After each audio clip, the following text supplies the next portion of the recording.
Imagine working with a nurse whose tears could change the entire shift assignment. Meet Sarah. See, Sarah was a nurse in med-surg, where I worked at the time, who had a superpower. She could cry on demand. Oh yeah. Whenever she wasn't happy with her assignment, she would cry to the charge nurse at the nurse's station where everyone can see. And like clockwork, they'll call a shift huddle.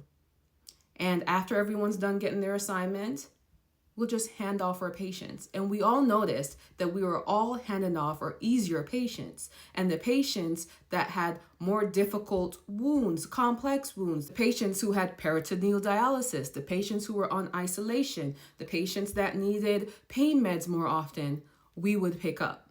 And where was Sarah the entire shift after we've swapped around the assignment? Oh, she was at the nurse's station. Yeah, she was at the nurse's station helping out. Mind you, we have a secretary.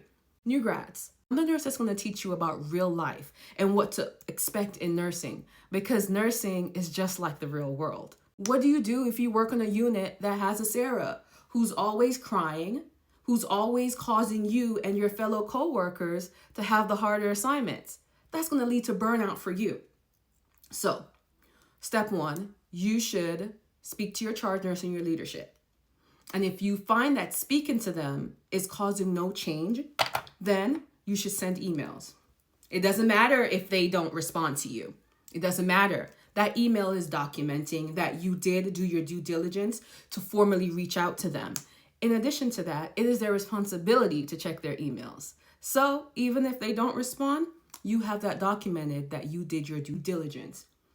In addition to that, get together with other nurses. See if they're having the same problems that you are. See if y'all can come together in one collective voice and have this conversation. We're not going to downtrodden on any nurse. We don't know what Sarah's going through. Sarah might have psych issues.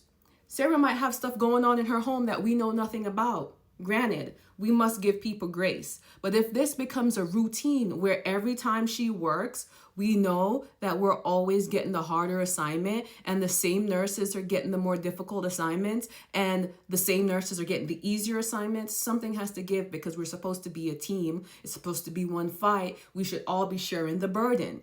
If you find that that's not happening, you need to either one, do your due diligence, let leadership know, or you need to start looking for a new job. You have to do what makes sense for you and your license. I say this all the time. You can lose the job, but do not lose your license. Because guess what? Regardless if Sarah had a hard day or an easy day, that check's still gonna hit.